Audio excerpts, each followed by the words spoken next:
Красная Поляна. 1 января 2021 года исполнилось 53 года с момента образования детской горнолыжной школы в Красной Поляне. В 60-е годы прошлого века начался первый бум развития горных лыж в Советском Союзе. Строятся канатные дороги, открываются первые горнолыжные курорты. Но для освоения склонов в Красной Поляне понадобился человек с невероятным желанием, пробивным характером и верой в непременный успех. Знакомьтесь, Светлана Моисеевна Гурьева. С нее и ее детской горнолыжной школы началась история горнолыжных курортов Красной Поляны. Ирония судьбы заключается в том, что в возникновении краснополянской детской горнолыжки немалую роль сыграл уже существующий тогда ГЛК в Терсколе. Именно там успешно работала директором горнолыжного интерната Светлана Моисеевна и трудился тренером ее муж Гурьев Дмитрий Алексеевич. Но возникла проблема. Уровень преподавания в местной общеобразовательной школе был, мягко говоря, не очень высоким, и у ее выпускников было мало шансов поступить в вуз. Именно это обстоятельство сподвигло перебраться супругов в Красную Поляну, где на тот момент Краснополянская школа считалась лучшей на юге, на Кавказе. По счастливому стечению обстоятельств, горно-климатические и ландшафтные условия Красной Поляны в конце 60-х годов максимально соответствовали требованиям создания горнолыжных трасс. Об этом Светлане Моисеевне рассказали знаменитые альпинисты братья Малейновы. Они же упоминали о довоенных изысканиях под горнолыжку. Но этого было мало. Для выделения ресурсов подъемники, помещения, горнолыжный инвентарь под строительство горнолыжной базы требовался больший повод, чем просто создание горнолыжной детской школы. И Светлане Гурьевой удалось пробить это место под тренировки сборной СССР по горнолыжному спорту. Этот проект принес ресурсы и деньги под строительство подъемников в Красной Поляне. Именно в этот день семья Гурьевых, Светлана, Дмитрий и их сын, на глазах у изумленных аборигенов решила опробовать свежевыпавший снежок. Фурор среди местных произвело уже одно появление новоселов на улице в ярких импортных костюмах из эластика, горнолыжных ботинках с лыжами на плечах. Из интервью Светланы Моисеевны Гурьевой журналу «Итоги». На нас смотрели как на ненормальных. Говорили, да тут невозможно кататься, тут такой липкий снег. И отвечала, вот сейчас растопчем, и вы увидите, как тут можно кататься. Сделали импровизированную трассу и стали по ней шарашить. Начиная с 1967 года, Красная Поляна стала объектом пристального изучения на предмет возможности развития как горнолыжный регион.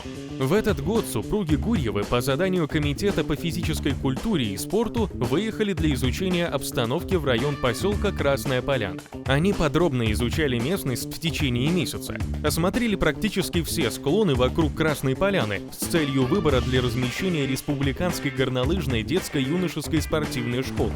В итоге остановились на склонах близ ручья Ржанова. Кстати, 25 лет спустя здесь началось строительство ГЛК «Альпика Сервис». Зимнее обследование Дмитрием Гурьевым подтвердило правильность выбора места под горнолыжную базу. И 1 января 1968 года была образована детская юношеская спортивная школа в Красной Поляне. Восторженные прогнозы энтузиастов горнолыжного спорта, давно приметивших аидгинские склоны, полностью оправдались. Оказалось, что здесь самое обильное в Российской Федерации снегозалегание. Зимой меньше 2 метров не случается. На самом же хребте на высоте 2400 метров снег не тает круглый год. Обилие солнечных дней, необходимая влажность воздуха, атмосферное давление, не требующее от спортсменов акклиматизации. Все это постоянные плюсы краснополянской погоды. Немало задач пришлось решить проектировщикам трасс. Склоны здесь такие, что самое трудное — выбрать наивыгоднейший по экономическим меркам маршрут. Именно точный расчет, желание избежать лишних строительных затрат вынуждали спортивных специалистов отказываться от соблазнительных трасс, приготовленных самой природой. Трасса скоростного спуска для мужчин брала свое начало с высоты 1550 метров над уровнем моря. Она проходила по интереснейшему рельефу спадов и контруклонов, стремительных прямо-таки бобслейных желобов и почти ровных полок. Средняя АИБГ сделала подарок женщинам. Наконец-то у них появился свой скоростной спуск. Женскую трассу отличала необыкновенная, как говорят спортсмены, мягкость профиля спуска. Ее-то и не доставало уже освоенным склоном. Трассы гигантских слаломов, женского и мужского, сливались в одну спокойную полосу шириной в 70 метров. В 150-метровый размах вписывались в сложном сочетании виражей участники и участницы состязаний по специальному слалому. Причудливые нити всех дистанций вились по одному склону и оканчивались на одной площадке, где и финишировали спортсмены, соревнующиеся в альпийском многоборье. Рядом с финишем поднимались судейские сооружения, а на удобных трибунах размещались несколько тысяч зрителей. Площадка получилась столь велика, что на ней была устроена большая стоянка для автомашин. Здесь же нижние станции подъемников. Сперва планировалось протянуть 2 канатно-кресельные и 4 буксировочные дороги. За час они могли поднимать до 1,5-километровой отметки 1600 человек. Но все понимали, что такая мощность заведомо мала, ведь полюбоваться красотами Кавказа захотят и туристы Красной Поляны. Опыт при эльбрусских спортивных баз лишний раз убеждал в этом. А в Сочи проблема подъемника могла стать еще острее. Рядом с финишной площадкой построен пансионат, предназначенный специально для спортсменов. 500 участников соревнований могли удобно расселиться в красивом светлом здании. Интересное сооружение решено возвести и наверху у стартов. Они так и назывались стартовыми домиками. В них спортсмены могли переодеться перед выходом на трассу, получить необходимую медицинскую помощь, подремонтировать лыжи и отрегулировать крепления. Телевизионные установки помогали следить за ходом борьбы. Судьи вызывали горнолыжников на старт по радио. И после того, как динамик отсчитал предстартовые секунды, спортсмен начинал спуск прямо с порога домика. Красная Поляна планировала со временем принимать и летающих лыжников, и саночников, и бобслеистов. Вскоре был начат следующий этап спортивной разведки. Специалисты прикидывали, где бы установить трамплины, проложить санные трассы. Оценивались возможности заселения высотного этажа Айбгинских гор. А пока здесь, в красивейшем районе курортного Сочи, работает республиканская детско-юношеская горнолыжная спортшкола. Ребята получают первые уроки стремительного спуска. Были запроектированы новые школьные здания с большим тренировочным залом и плавательным бассейном. И пусть пока Красная Поляна все еще снежная целина. Будущие мастера уже прокладывали по ней первую лыжню. Интересная деталь. Авторский текст первого варианта статьи заканчивался абзацем: если Советский Союз когда-нибудь получит право на проведение зимних Олимпийских игр, то это будет только Красная Поляна, город Сочи. Гениальное пророчество Светланы Моисеевны, которое сбылось спустя 45 лет. Но такая концовка не прошла цензуру. Вопрос о выпуске статьи решался на уровне Центрального комитета КПСС. В итоге оставили упоминание о сооружении трамплинов, санных трасс, олимпийских видов спорта. В то время просто так никакие статьи не появлялись. Все происходило в рамках советской цензуры. Статья писалась под впечатлением от поездки на Олимпийские игры 1968 года в Гренобле. Именно там Светлана Гурьева загорелась мечтой об Олимпийских играх в Сочи. Публикация в те времена была не больше, не меньше заявкой на получение ресурсов развития горнолыжного потенциала Красной Поляны. Все статьи проходили одобрение высших инстанций, так что публикация была серьезным аргументом. Между тем, комплекс продолжал развиваться. Были установлены вагончики для школы. В 1972 году смонтированы 4 стационарных подъемника ВЛ-200. Это очень быстрое развитие для той поры. Светлане Гурьевой удалось заручиться поддержкой руководителей спорткомитета РСФСР, и только с их помощью получилось добиться таких темпов. Вскоре Москва выиграла право проведения летней Олимпиады 1980 года.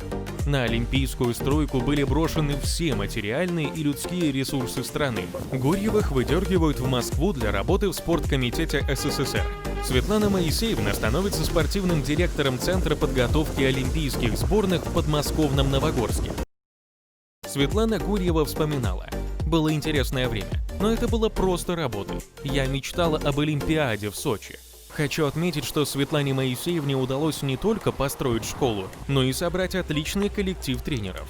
Светлана Моисеевна сегодня является почетным членом Российской Федерации горнолыжного спорта.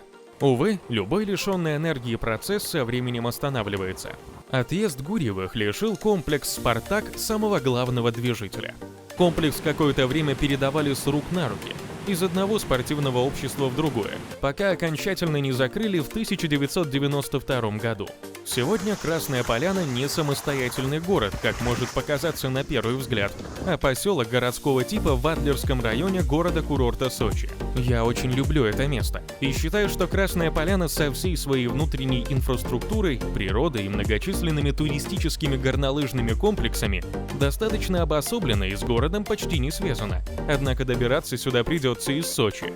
Исходя из названия места, естественно, возникает вопрос: а почему же поляна красная? Скажу сразу, точный ответ неизвестен, но есть несколько точек зрения.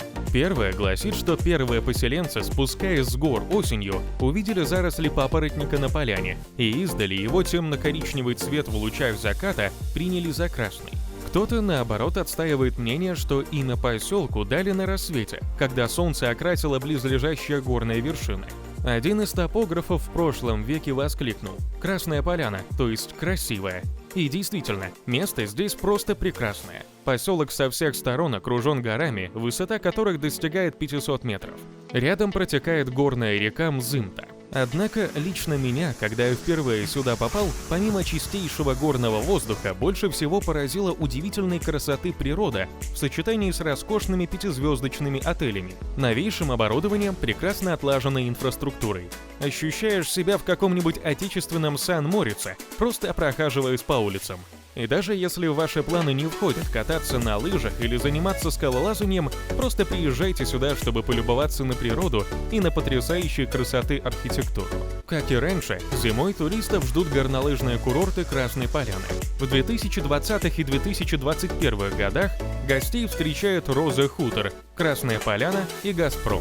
Курорты с полностью развитой инфраструктурой. Здесь есть разные варианты жилья, кафе и рестораны, развлечения для детей и экскурсии.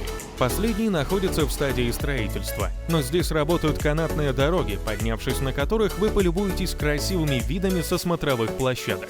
У каждого из горнолыжных курортов Красной Поляны свои подъемники и трассы. Везде есть прокат снаряжения и инструкторы, так что вы сможете взять уроки, чтобы научиться кататься на лыжах.